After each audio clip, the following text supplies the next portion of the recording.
did you want to did you want to tell people how you'll moderate their questions? Yes, if you put your questions in the chat or in the Q&A, we can answer them at the end, but we would prefer you to use the Q&A. So if you're not that familiar with it, it just functions as a chat, but you can upvote each other's questions and comment on them. And then we can put like answered questions to the side so we can see what ones we need to answer next. So please use that. And if you're not comfortable with it, you can use the chat too. So great. Thank you. Thank you, Morgan. So good afternoon, everyone. I'm Virginia Murphy. I'm your moderator for the Harvest Festival panel here at the University of Michigan's Campus Farm. I am a faculty member at the University of Michigan in the residential college, and I teach in the Social Theory and Practice program. I'm also the faculty director for the East Quad Garden. We began that at the RC in 2015.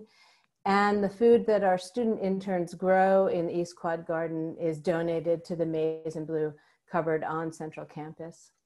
So all over the world, harvest time has been one of the most important and celebrated periods of the year. The size and the quality of the harvest determined whether people would starve or be well fed for the coming year. And historically, most harvest traditions were celebrated at the beginning of the Harvest Festival in August. Today, most harvest celebrations are held on the Sunday nearest to the harvest moon, which is the full moon that occurs closest to the autumn equinox. So in our modern world, it's often easy to forget the labor and the planning necessary to grow our food. If we need a loaf of bread, we simply drive to the grocery store. And yet, the harvesting and processing of grain was crucial to survival. And taking care of one's crops meant the difference between life and death. Today, as in centuries past, two central features of harvest festivals include abundant food and freedom from working in the fields. For as long as people have sown and gathered crops, there have been celebrations of one sort or another to mark a successful harvest. The Campus Farm and Sustainable Food Program is no exception. In previous years, the Campus Farm Harvest has sampled food made by M Dining that highlights the Campus Farm produce, hosted local food systems partners, and enjoyed tours of the farm thanks to our student groups and volunteers. There's also been live music, games, and transportation from Central Campus, and I hear that there was yoga last year, but with no goats. So in 2017, the farm achieved its USDA Good Agricultural Practices, or GAP certification, that allowed the farm to sell food to M Dining. In 2019, the Campus Farm sold more than $100,000 in produce to Central Campus and began regular donations to the newly opened Maize and Blue cupboard. The harvest from the farm in 2019 exceeded 18,000 pounds. In addition to that number, the farm harvested over 7,000 pints of cherry tomatoes, a personal favorite of mine, and 5,000 pounds of lettuce. In collaboration with UMSFP this fall, the Campus Farm has launched a weekly farm stand on campus in order to increase student access to fresh, locally and ecologically grown produce. So there's much to celebrate this year for Campus Farm Harvest. And I'm honored to join the Harvest Festival and to be here with our esteemed guests this afternoon. So please allow me to introduce our guests. We have three panelists. Lola Gibson-Berg. Lola is the Community Education Coordinator at Keep Growing Detroit. And she became a member of the Garden Resource Program when she graduated from Keep Growing Detroit's Urban Roots program in 2015. Lola was born and raised in Detroit and a proud alum of the Roper School. Her interest in growing food was sparked at Harvest of Joy Farm when she was a senior at KZoo. After graduating with a BA in Human Development and Social Relations, she returned to Detroit, and through CapCore Midwest, she supported the creation of a school garden and facilitated conversations about race and racism at Detroit's Cristo Rey High School. She was reintroduced to her ancestral foodways and family tradition of baking at Rose's Fine Food as a baker and event planner. In addition to working at Keep Growing Detroit, Lola supports distribution and event planning at Riverwise Magazine, a community-based magazine working to reflect local activism and the profound new work being done in and around Detroit neighborhoods. Lola also loves Buddy's Pizza, also a personal favorite of mine, and going to the beach. So welcome, Lola. Antonio Rafael is an indigenous agroecologist, educator, outdoorsman, radical economist, artist, beekeeper, and gardener from Detroit. As an educator, facilitator, and consultant, he weaves together disparate phenomena from economic and environmental history to the current neoliberal assault on public goods in a way that's easily digestible for all grade levels, from youth to professionals. His political street art has gone viral, been featured in movies, articles, and movements. Antonio organizes with his neighborhood through his agroecology and art center called Southwest Grows. He and neighbor gardeners started a beekeeping cooperative called Southwest Beetroit. I love that name, Antonio. He and his neighbor gardeners also share a love for nature, and he co-founded the Black to the Land Coalition to encourage Black, Indigenous people of color Detroit residents to explore the outdoors. He works closely with the Anishinaabe communities across the Great Lakes, hunting, harvesting wild rice, and building birch bark canoes. Antonio works with the National Wildlife Federation, pouring his knowledge and networks into developing the Detroit Leadership and Environmental Education Program to cultivate the next generation of critically conscious environmental leaders from Detroit high school students. Welcome, Antonio. Lisa Young is, a faculty member at the University of Michigan. She is in the Department of Anthropology and a research affiliate at the Museum of Anthropological Archaeology. Lisa earned her MA, or BA rather, from the University of Michigan in 1983 and her PhD from the University of Arizona. Her archaeological research explores variation and change in small-scale farming communities in North America, particularly in Southwest United States. And her fieldwork focuses on pit house villages and small pueblos in the northwestern Arizona area. She has a strong commitment to sharing her research with the public, and she's particularly interested in the ways in which contemporary people, including descendant communities, engage with archaeological remains and museum collections. Welcome, Lisa. So let's begin. So I put together some questions, but the student panel also put together a lot of these questions and reflects their desire that we talk about justice and equity and harvest. So let me begin with the first question. So no matter the origins or the geographic locations of the harvest, nearly all traditional harvests include a feast for members of the community.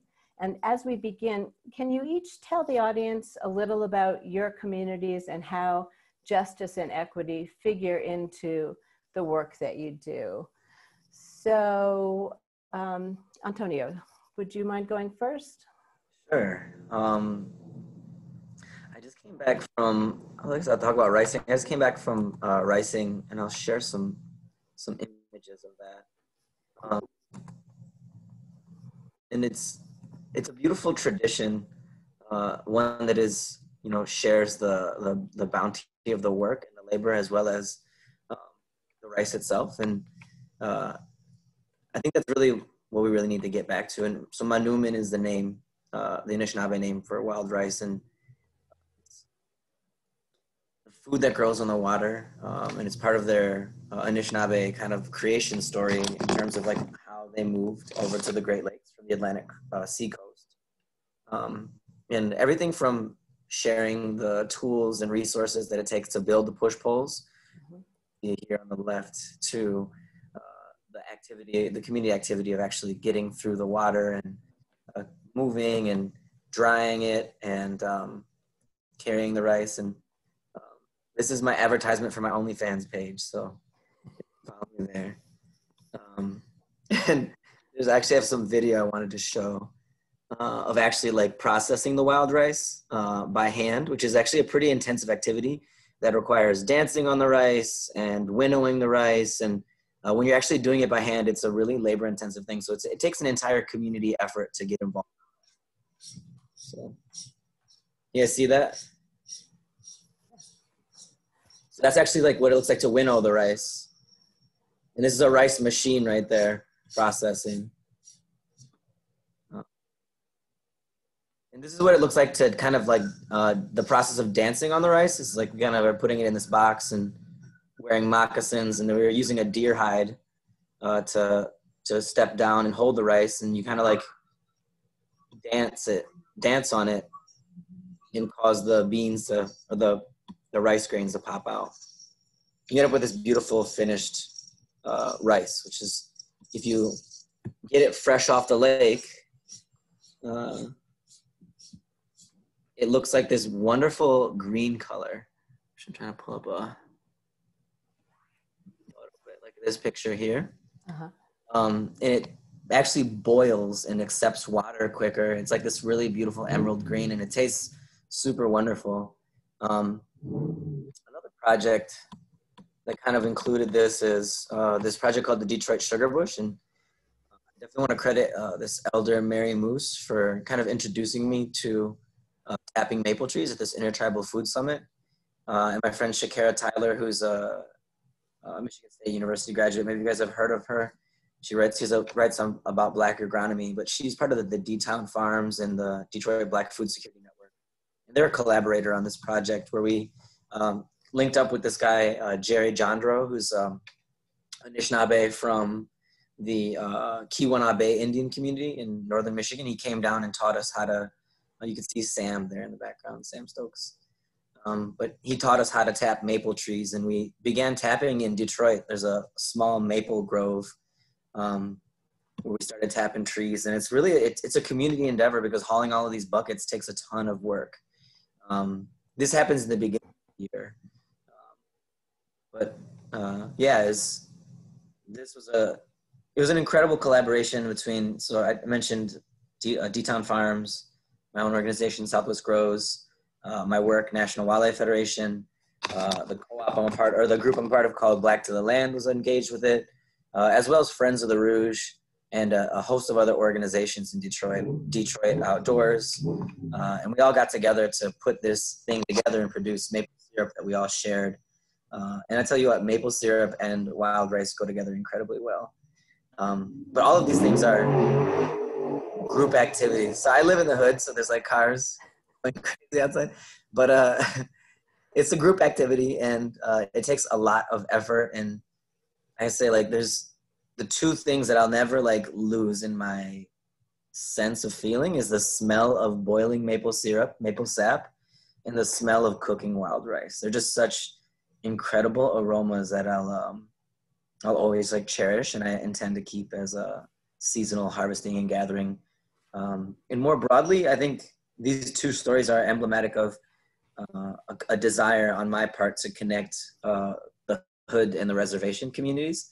I think there's so much shared analysis, shared experience between whether that be like historical trauma to the sort of like, again, like the neoliberal destruction of our communities, the defunding of our communities, the commodities within Native communities, and the way that's displaced local food culture and local food culture in the hood. I mean, there's so much in common. So building relationships between these two communities is something I think is like really important to my work. And we do some work related to that in the city too. And we'll talk about that later. Great, thank you. And those are amazing images, and actually bring full circle what it means to work in your community. And just an aside, this morning I had breakfast here in northern Maine with my granddaughter, who said that she and her dad were going to tap their maple trees very soon. And I said, maybe after the winter you'll be doing that. So At least she knows the cold, right? yes, at least she's been doing it, which is terrific that you're teaching kids to do that as well. So Lisa, can you tell us a little bit about how your work with communities underscores justice and equity? Sure. This is a project that Antonio's also helped with. The project is, we generally call it the Heritage Seed or the Indigenous Communities Collaborative Garden Project. It's a project that started from a discussion of seed collections that are in the Museum of Anthropological Archaeology. Many of these seeds were collected in the 1920s and 30s into the 40s. From indigenous communities, as the museum was interested in, museum curators, the ethnobotanists, were interested in collecting information on the diversity of crops that indigenous people were growing here in the Americas and elsewhere in the world. And if you think about this time period in terms of what was happening in terms of agriculture in the United States, this is really when the beginnings of hybrid corn start. Shortly thereafter, after World War II, is when you start to get the massive industrialization of the food system. And part of what happened with the hybrid corn and the industrialization of the food system is that heritage varieties of seeds were not grown as frequently, and seed saving and production and manipulation and breeding was taken over by corporations that have only accelerated in terms of their consolidation, so that there's a small handful now of seed companies that are responsible for the vast majority of corn grown in the United States. But indigenous communities have continued to be connected with these seeds and recognize the importance of them. And so a little over 3 years ago, there were Anishinaabe communities who were very interested in the seeds in the museum collection. We got everybody together and shared the information about the seeds with them, including my job is to sort of look at the history of the seeds, and we're able, in some cases I was able to find information on the farmers that had grown them or the people that had given them to the museum. And we were in that meeting, and one of the elders, Sydney Martin, recognized one of her relatives that had donated the seeds into the museum, which is just a lovely story. Anyways, so David Michener, who's the PI on this project, put together a meeting, and we were like, well, what should we do with this information now? And the communities really wanted to start growing the seeds. And so we started the long road of putting together a project so that the communities, so that we could think about growing out the seeds in the museum. It's been slow, but it's been very deliberate. And in 2018, there was a garden space created at the Botanical Gardens in between the greenhouses that's designated now for indigenous communities to grow seeds in that space because it's protected and everybody can work together. And the beautiful thing about that space is that we plant, and Antonio's been part of the planting. And then at the end, after the corn and often beans and watermelon and squash are harvested, we get together for that, for a feast to celebrate the harvest. And it's coming together of everybody that's been part of the project. So it's that emphasis on community again. And one of my favorite parts of the harvest is when the corn that's been harvested is braided together. Because it represents that coming together of everyone. Our hands are usually helping with that. And then those braids are given out to the indigenous communities. And the communities themselves identify who the corn should go to. There's usually a conversation. And the first year we were planting corn. It was part of a seed library that the Gun Lake community has a seed library and various people keeping those seeds. And the variety of corn that was being grown was one that had been grown at Bakajwanong, also known as Walpole Island, but the corn wasn't grown there by many people anymore. So the braids went back to Walpole, and now that corn is being regularly grown out within the community. The project's been focused on heritage seeds within the community libraries, but we're hopeful that within maybe next spring or the spring after, we will be able to start growing out seeds from the museum collections. And then those seeds will go back to those communities of origin. So when I think of harvest, I think of food, I think of community, but I also think of those seeds that are then that are holding the life for the next year's planting and the next year's sustenance for the communities themselves. Yeah, thank you. And I had the good fortune to be able to work with Lisa at a conference last year where Lisa's panel consisted of 3 women Indigenous seed savers who were phenomenal and taught me so much about the work that they were doing. So that was great. Yeah, and they had actually, only 2 of them had met each other, and I loved that they came out of that meeting talking about themselves as seed sisters. Yes, yes, that was great. That was wonderful. And so Lola, I'm gonna turn it to you, but I don't know, can you add in your bio, it intrigues me that you weave into your discussions at Keep Growing Detroit and Midwest Detroit, race and racism and how that affects the community as well. Yeah, so during a normal year, we host thousands of volunteers that come through the farm. It's a good mix of Detroiters, but also a lot of time we have folks coming from either out of town or from the suburbs. And as someone who grew up in Detroit, when people come to the farm, I definitely feel an obligation to appropriately welcome them and share with them a little bit about the history of the space, the land itself, but also the history of the people who grow food in Detroit. I think the other day when we were talking, a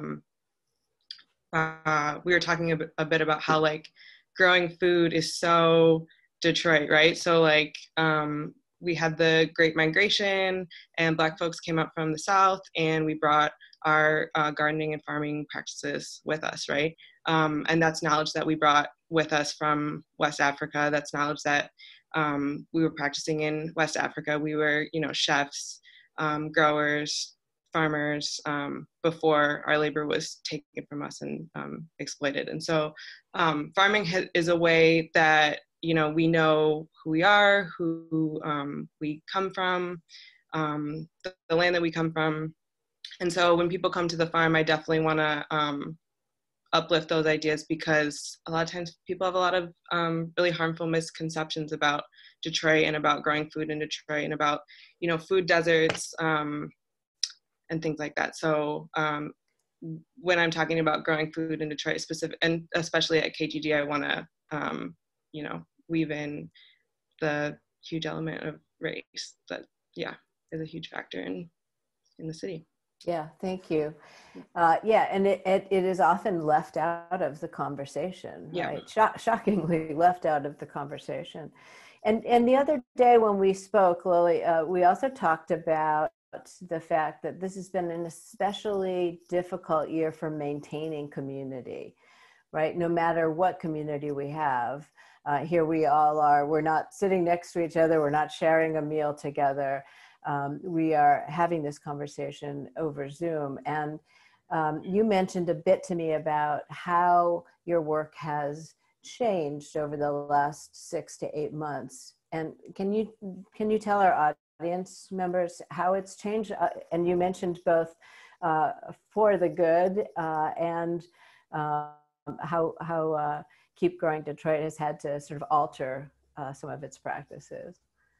Yeah, so we have a program called the Garden Resource Program, where we support gardens and farms throughout Detroit, Highland Park, and Hamtramck with seeds, Detroit grown transplants, compost, technical support, cooking classes, beginner gardening classes, advanced farming classes, all sorts of education materials. And so last year, we supported over 1,600 gardens and farms. And this year we've passed 1,900. So we've definitely seen a huge increase in folks who want to grow their own food, who want to know where their food's coming from, who maybe want to do more food preservation, who don't want to go to the grocery store as much. It was really like, you know, shocking to go to the grocery store and see like shelves empty. And I think that was definitely a catalyst for folks growing their own food. I know me, you know, I work at a farm, but I also was like, I gotta get my stuff together. Like I really need to put more energy into my backyard garden this year. So while it has been, you know, harder to connect in some ways, I also know that on my block in my neighborhood, we've actually been more connected than ever. And, you know, folks' gardens are more abundant than ever. The honey tastes better than ever. And we also have more time to gather. And when the pandemic started, we started like distance gathering every day at 5 o'clock. So it's kind of like, you know, trying to look at the positives in the midst of lots of crises too. Yeah, thank you. Yeah, and your numbers just blew me away. Yeah. When we spoke the other day. I thought that was fabulous. Mm-hmm. So Lisa, you and I are in similar boats in terms of teaching, but how would you say that your community has changed and over the last 6 to 8 months, and how have you worked with David Michener and some of the indigenous communities that you've worked with in terms of saving seeds? How has that changed? Oh, that's an interesting question. We were able to do the planting this year, but it was strange to be masked and trying to plant and social distance in this little tiny space. But everybody was committed to doing it and coming together and making sure that we were safe. It was done at the beginning of June. So the numbers in Michigan the COVID numbers were starting to come down, but people were still very cautious. And but it was amazing to see all the commitment that was part of the planting. The one thing that we've been trying to figure out how to do, and David Michener and the indigenous community partners that he works with are still trying to figure this out, is how we would have a harvest and try to do it virtually. And so there's discussion about harvesting the corn, drying it, and then sending it out to the communities for the braiding to happen within the communities.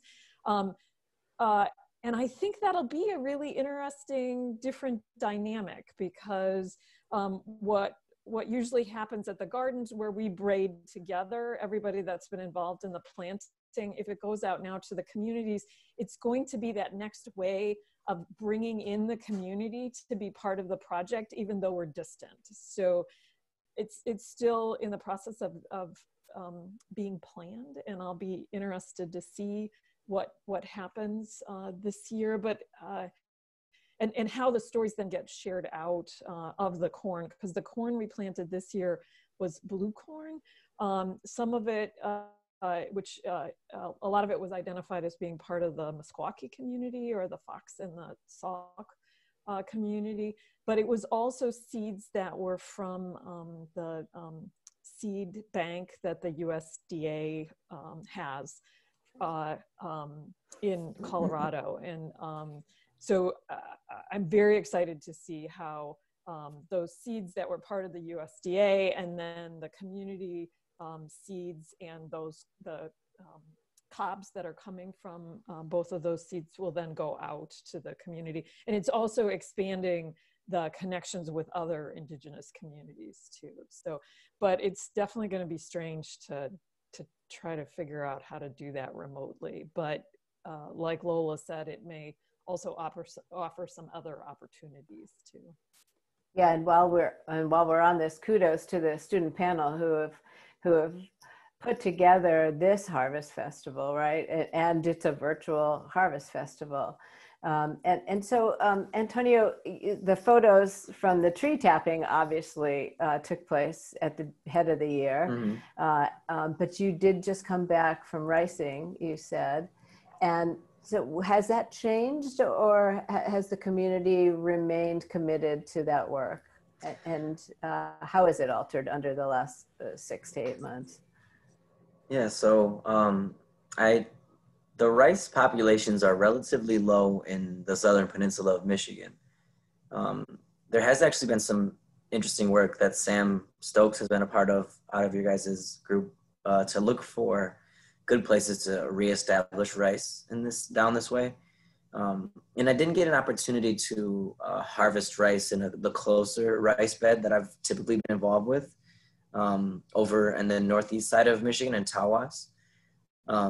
So I've moved and worked with various communities throughout my time, and I'm kind of newer to connecting with the folks in northern Wisconsin. But the rice population is the absolute highest over in Minnesota, in northern Minnesota. So I see myself making my way over there. But I was in northern Wisconsin, and people were still out and still going at it. And it's largely a familial affair. It's members of the same community and family, and they don't mind operating in close proximity because they're already in their COVID pods, I suppose. And it's kind of nice is because ricing is one of the last things that happens in the last days of summer before sick and flu season kind of pops up. So I think a lot of folks were still like not feeling the COVID pressure as much out there. And as I was leaving, there were actually some cases being reported more and more, kind of, I think, again, towards the end of the year, this season. But I think folks are certainly cautious in terms of who is entering the camp, but generally speaking, not much had changed from my previous experiences wild ricing. Okay, thank you. Yeah, so we have just probably 10 more minutes before Morgan's going to want to open us up for questions. And so I have one last question, and maybe we'll get into, but one last question is, how would you describe or define to our audience the correlation really between a harvest and equity and justice? And how would you ask our audience to go about taking that message to their greater community? I realize it's a somewhat theoretical question, but it's also a spiritual question. So, Antonio, do you want to kick us off with that? Yeah, I would like to. The U.S.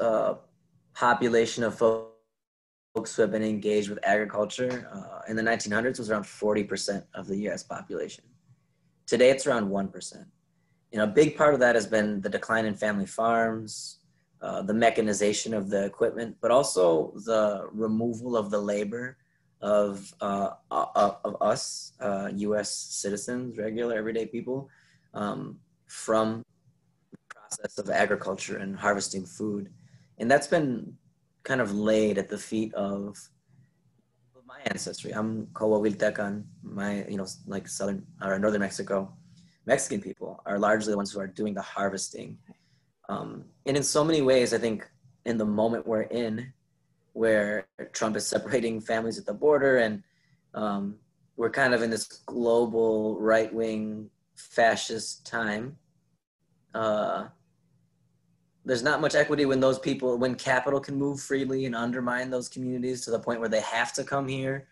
In like their indigenous corn sort of processes are being undermined by NAFTA and free trade agreements. And we are taking advantage of that labor to produce our food while displacing, to produce our GMO sweet corn while undermining their native agroecological food systems. So I'd say like the modern food economy is the industrial food economy is enormously inequitable. And I think I'll leave us with this is this moment teaches us anything is that we need to be more food sovereign, and more food sovereign will come with more relationships to nature, relationships to agriculture, relationships to land. So the more we can retake that process, and I think that's a vision of something that can unite the country, because it's so much of the decline of rural communities can be correlated and paralleled to the decline of urban communities. That 40% of the population to 1% has really hollowed out rural communities. And I think we do need like a Green New Deal or some sort of like intentional non-market public action on the part of the state before these things kind of slip too far and away from our hands, and we have massive, problems. Yeah, thank you for that. It's I think we fail, all of us, liberals and conservatives alike, to recognize the pain of the agricultural sector and the rural sector. The noise comes from the cities, and so they get taken care of. But I agree. I think you're right. I'm going to keep going in the same order. So Lisa, would you like to take that one next?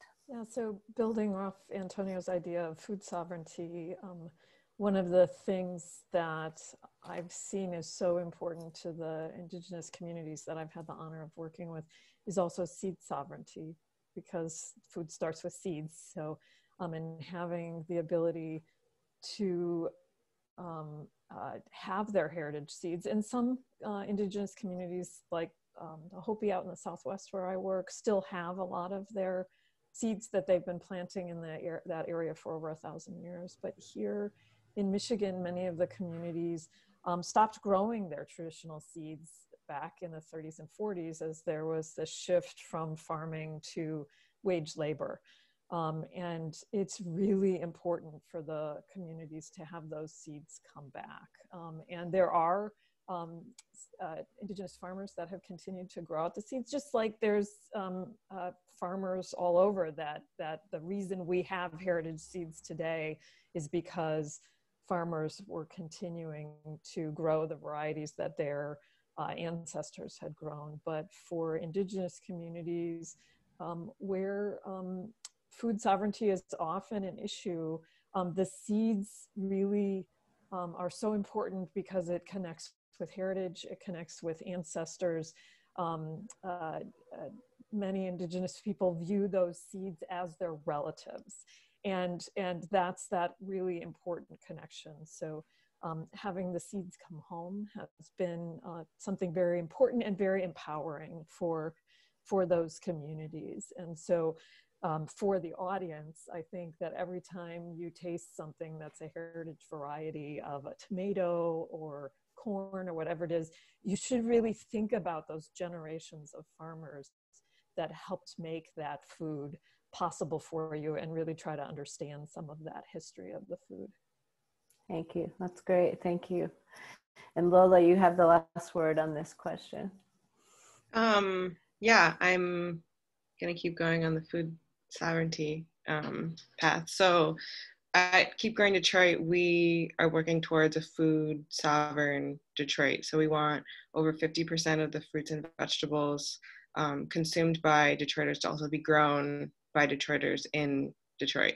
And so in a city that's 85% Black, there's no Black-owned grocery stores at the moment, right? And so as a result of that, like a lot of grocery stores, they're not accountable to the communities that they're in. The produce is lower quality. A lot of times you'll see, expired food trying to be sold to our communities. And so we want food sovereignty, right? We want to be able to control where food is coming from. We want people to be fairly compensated for their labor. We want food to taste better. And so growing your own food is a really important step towards a food sovereign Detroit. Thank you. Thank you all for your answers today.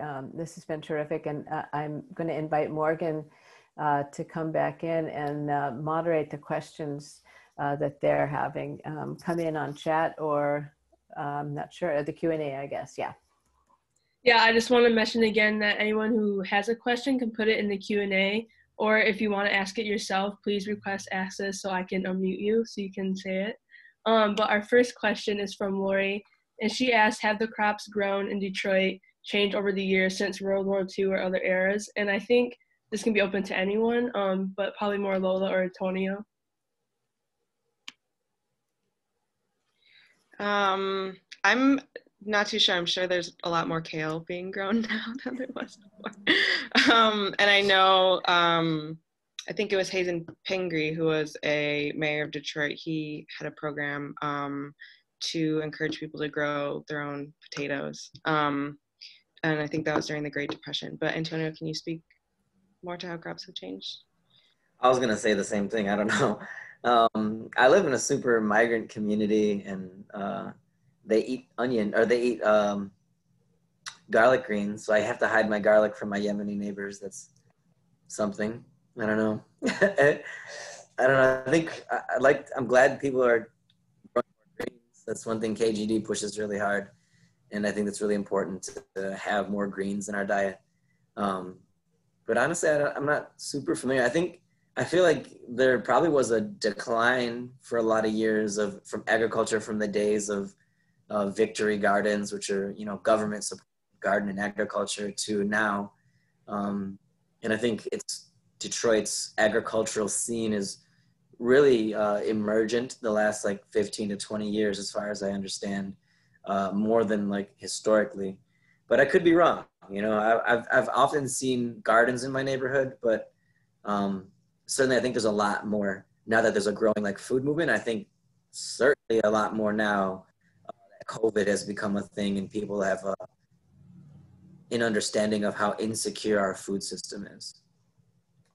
Yeah. Thank you for that. Another question we have is, what is the role of college students in supporting movements for food sovereignty, especially outside the classroom?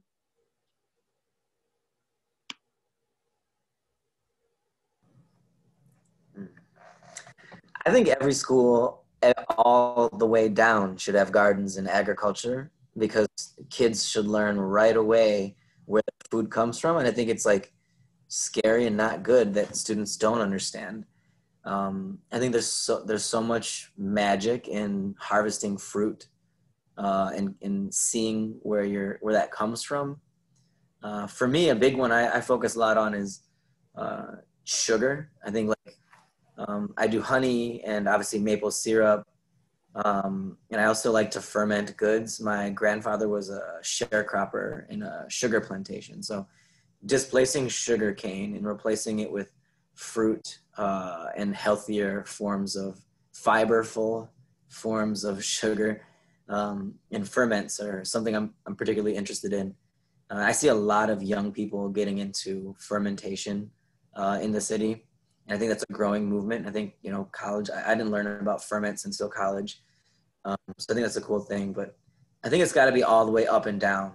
I know for me, college was a big time of connecting with food and growing my own food and getting out of my parents' house and being able to cook for myself. And certainly there are probably more vegans and vegetarians in our generation than in the previous ones, which is a really important shift.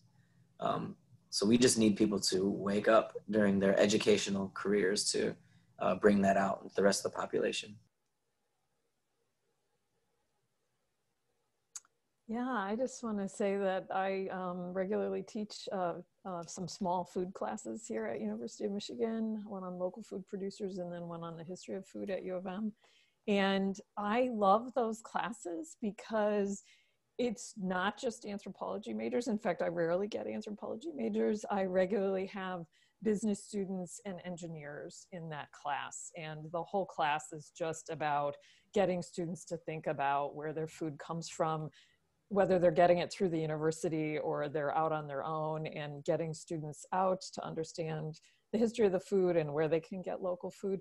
And also teaching the history of the development of the industrialized food system, and how even though local is called alternative now, as an archaeologist, I know that's how we ate for 10,000 years and more before the industrialized food system. And students are really interested in that message.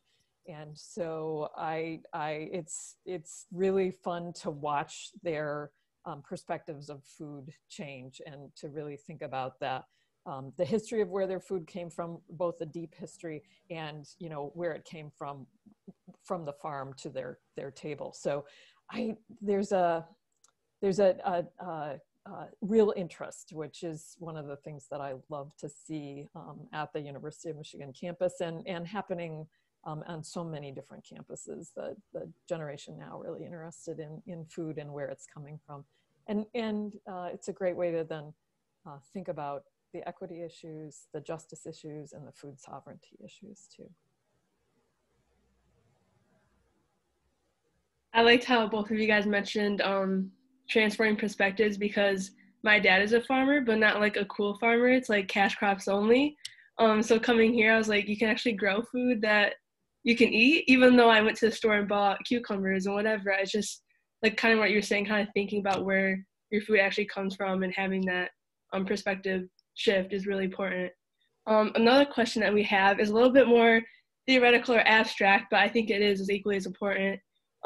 So Gabrielle mentioned, is there a way to combat the mass industrialization of the food system on a larger scale? Are these grassroots organizations the best and most feasible way to cultivate food sovereignty?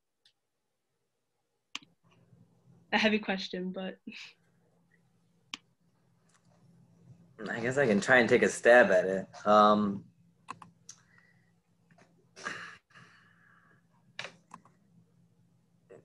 In some ways, you're kind of combating the Pentagon, and because it is like the United States foreign policy to have, there's this thing called full spectrum dominance, where the United States wants to be the number one in aerospace, number one on the seas, number one in controlling the internet and the public information that people are aware of.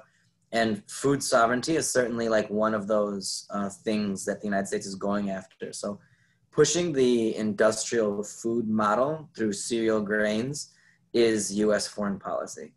And I think like you even see like, if you look at the Iraq War, the ancient seed library was one of the things that was destroyed, that the United States destroyed in taking over Iraq. So I think when you start talking about food, you're even talking about imperialism. You can't like separate these conversations. So we have to take on the war machine just as much as we need to take on the war machine that's being propagated in our communities through industrial agriculture. And I think, you know, environmentalism is a great space where that conversation is happening, and we need more and more people to get engaged with that. And I think that's also another one of those bipartisan issues where you find a lot of conservative, rural people who are very much interested in protecting water and protecting land, and have been bamboozled into believing that the Republican Party is a place to do any of those things. Not that the Dems have been much better, but all that is to say is certainly there are a lot of movements, but I don't see the conversation around within the environmental movement talking about food enough. I mean, I think that's something that needs to really get expanded upon. Same thing with, you know, anti-imperialist conversations or socialist conversations. We spend a lot of money as a country supporting the cereal grains and supporting John Deere and supporting Monsanto and all of these major corporations who get a lot of government dollars, socialism, to support their enterprises that really don't even fundamentally feed the world in a big way. I think small farmers, less than a hectare, are like 10% of arable land, and they're producing like something like 70% of the food that's eaten across the world. So small scale agriculture is successful. It's the model that humans have depended upon. And this industrial food model is something that we have as a society need to turn the page on. And controlling the farm bill might be a good way to look at targeting where the money's coming from. I know I'm the moderator, but I want to just jump in here with a quick answer to that. I'm going to analogize the BLM movement with grassroots growing efforts. And I think what it does is it gives power back to people. It allows people to know that they can do this, that they can grow their own food, that they can also support small scale growers and grassroots organizations, and that ultimately they will prevail, and they're getting a better product out of it too. Thank you for that. Another question we have is kind of tied to that. They're wondering about your perspective on the rights for nature movement and the push for bodies of water and natural resources in general to gain legal personhood, and how that will impact where people can live and where they should live and how they grow food and engage with nature. So do you see a future where we can like coexist harmoniously with nature on a massive scale?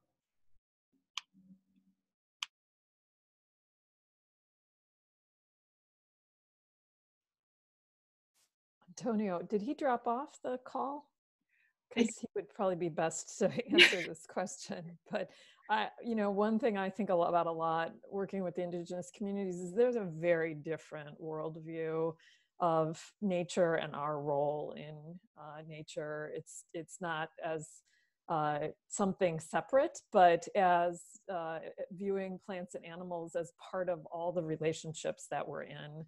And the industrialized food system is a very extractive food system rather than a reciprocal system. And I think if we think of the bounty of the earth that provides us with this food, that if we thought about that as a relationship, as a reciprocal relationship where you get things, but then you give things back, that changing that worldview would be very important way of reorienting how we look at things. Now, how that fits into granting rights, I'm not a policy person, so I haven't thought through that, but I do think changing a worldview is really important.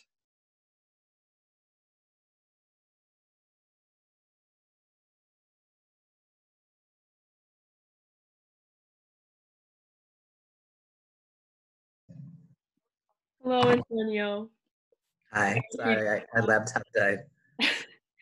There's a question that we think you'd be good to answer. So someone was wondering, do you see a future where we could coexist with nature on a massive scale? Ooh, yeah, I think we'd really radically need to change land management practices of the country. I mean, if you look historically what the United States is built on, what Michigan is built on, it's the draining of wetlands, the clear cutting of forests, and the stealing of native property and native land. And I think as a society, we'd need to radically change our orientation, our understanding of history, our understanding of ourselves in a deep, fundamental way. The story we tell about ourselves as Americans needs to change in order for us to do that. But we'd have to change our relationship with land. Certainly, there's a lot of work that's like incremental in between, such as increasing cover crops. That's like a small, like incremental change where they're able to increase pollinator production, reduce the need for industrial agricultural outputs or industrial fertilizers and those sorts of things. But we need more forests and wetlands in order to like have a more sustainable relationship with nature. And that requires some intentionality that that I think it's very difficult to pair with the industrial food model that we have. Most forests in the country are managed for the extraction of lumber and for hunting. Most conservation budgets statewide are funded by hunting dollars and tourism. I don't think should be the principal sources of funding for protecting nature. Nature is not sacred only because it's good for tourists or it's profitable for lumber companies, and we should be protecting forests, protecting old growth, and reestablishing wetlands and letting rivers live again. I mean, rivers are meant to change and move, and kind of wetlands grow and wax and wane over time. And I think the growth of the suburbs has been this like cancerous thing in American society. And, You know, it's been about property and wealth accumulation and jobs programs more than it has been about anything else. Like this kind of like, we have to reframe the American dream fundamentally in order to move in a different direction. And I'd like to see it. And I think young people are increasingly aware of these things.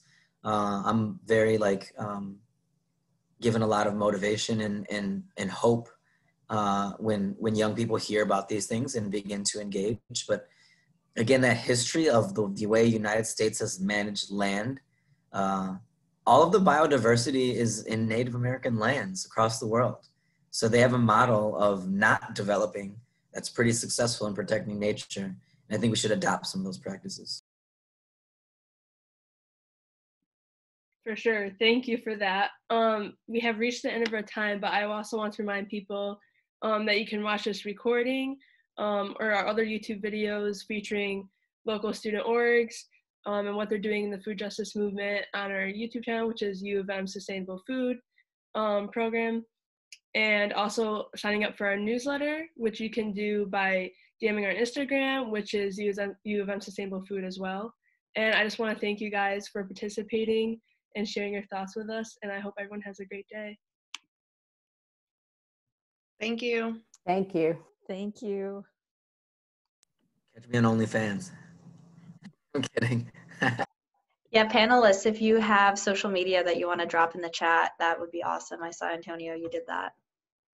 And thank you again, all of you, for coming. Yeah, my pleasure. Thank you all for putting this together. It was terrific. And thanks to all the panelists. You're fabulous.